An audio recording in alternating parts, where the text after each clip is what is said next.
Dear friend, welcome to the lecture series in electromagnetic fields and waves.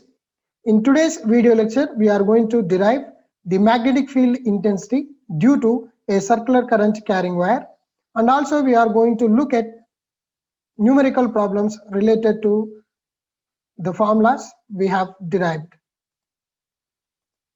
Let us consider a circular wire carrying the current I with radius rho as shown in the figure. The circular coil is kept in XY plane with its origin at O. Due to this circular current carrying conductor, we find what could be the magnetic field intensity at a point P with a height of h units on the z-axis. Let us consider a point Q associated with the differential length dl bar on the conductor. Joining the differential element and the point P on the z-axis forms a distance vector r bar with unit vector a bar or qp. The point P is located at 0, 0, h and Q is located at x, y, 0. Using Biot-Savart's law, dH bar equals to IDL bar cross A bar r over 4 pi r square. Since we know that AR bar equals to R bar over mod of R bar and can also be written as R bar over R. Now, the Biot-Savart's law we can write as dH bar equals to IDL bar cross R bar over 4 pi r cube, and we are treating this one as equation 1. Now, trying to find the expressions for R bar, R cube and DL bar and substituting those equations in the equation 1, we can get the magnetic field intensity. Now, trying with R bar initially. So R bar can be written as P bar minus Q bar as it is the distance vector between the points Q and P. Now we know the point P is located at 0, 0, h and Q is located at x, y, 0. Subtracting we get 0 minus x, 0 minus y, h minus 0, and finally we get a point minus x, minus y, h, and writing this point in vector form using the Cartesian coordinate system, we get minus of x ax bar minus y ay bar plus h az bar. Taking minus common from the terms x and y, we get minus of x ax bar plus y ay bar plus h az bar. Now looking at the relationship between the Cartesian coordinate system as well as the cylindrical coordinate system, x ax bar plus y ay bar can be written as rho arrow bar. Therefore, R bar equals to minus rho arrow bar plus h az bar. Now taking the magnitude of R bar, we can write R equals to square root of rho square plus h square. Writing the expression for the term R cube, it is given as rho square plus h square raised to the power 3 by 2. From the figure, DL bar is tangential at the point Q in the direction of A phi bar. So we can write DL bar equals to rho d phi A phi bar. Now substituting the expressions of IDL bar cross R bar and R cube in the equation 1, we can write DH bar equals to I rho d phi A phi bar cross minus rho arrow bar plus h az bar over 4 pi rho square plus h square raised to the power 3 by 2. Now, taking the cross product between A phi bar and arrow bar and A phi bar and az bar, we can get I rho multiplied with minus rho. So we get I of minus rho square. Then we have d phi. Then A phi bar cross arrow bar plus I rho. Then d phi. Then h. So here we can write I rho h d phi. Then A phi bar cross az bar over 4 pi rho square plus h square 3 by 2.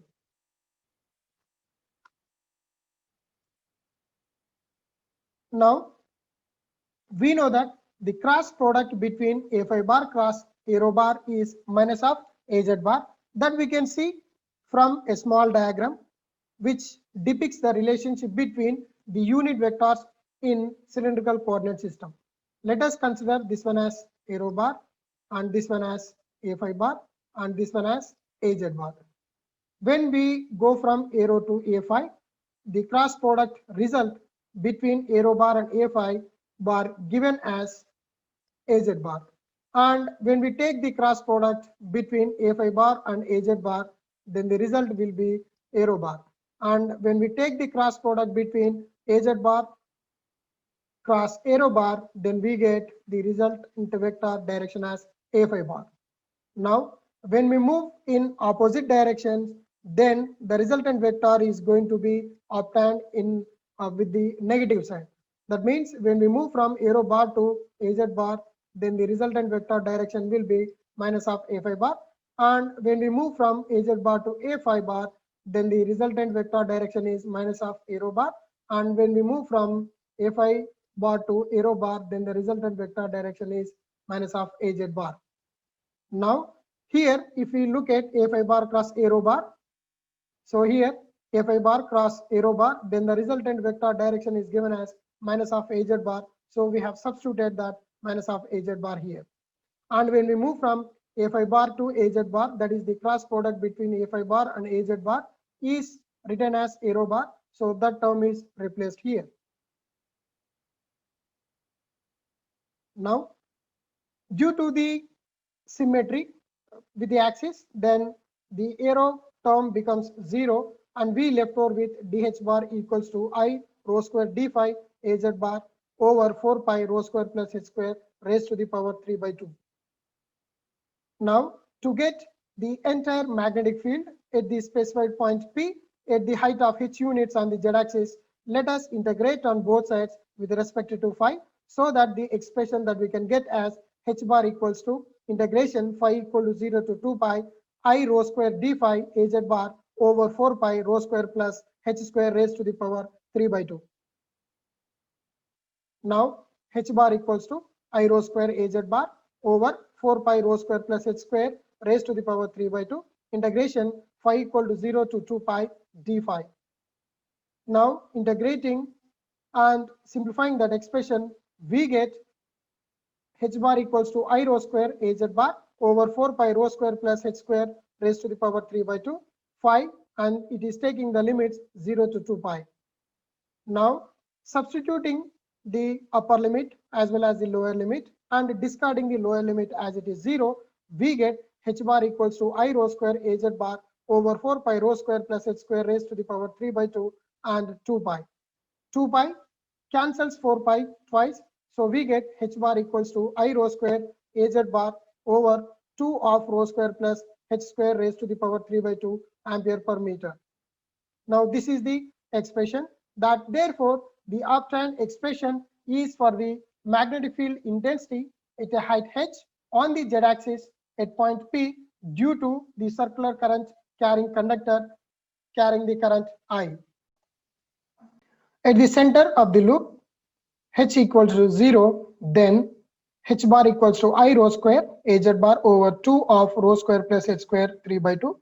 Now substituting the value of h as 0, then we get h bar equals to I rho square az bar over 2 rho square raised to the power 3 by 2. H bar equals to I az bar over 2 rho, and the units are ampere per meter. And also if h square is very greater than rho square, that means the height where we are going to find out the magnetic field is very greater than the radius of the circular loop, then we are going to not consider the rho square term in the denominator, and we are going to neglect it, so that we get h bar equals to I rho square az bar over 2 h square raised to the power 3 by 2, and this square and this square get cancelled, and we left over with h bar equals to I rho square az bar over 2h cube ampere per meter. Now let us try to solve certain numerical problems. Take the problem 1. A circular loop located on x square plus y square equals to 4, comma z equal to 0 carries a direct current of 7 amps along a phi direction. Determine the magnetic field intensity h bar at 0, 0, 5 and 0, 0, minus 5. Let us go to the solution, write the given data. Here the equation is given as x square plus y square equals to 4. So here we can compare this one with x square plus y square equals to rho square. So from this we can write rho square equal to 4, so that we can get the value of rho as 2. So the rho is the radius of the circular loop defined by the expression. Now the direct current is also given, I equal to 7 amps, and the height that we can look as 5 from the given points, that is 0, 0, 5 and 0, 0, minus 5. So in one case we take h equal to 5, and in other case we are going to take h equal to minus 5, as the term phi indicates the height on the z-axis. Now to be found is the magnetic field intensity h bar at the specified point 0, 0, 5 and 0, 0, minus 5. Now the appropriate formula to be used is h bar equals to I rho square Az bar over 2 of rho square plus h square raised to the power 3 by 2 ampere per meter. Coming to the calculation, we know that the given point at 0, 0, 5, h is 5. So h bar equals to 7 into 2 square Az bar over 2 of 2 square plus 5 square raised to the power 3 by 2.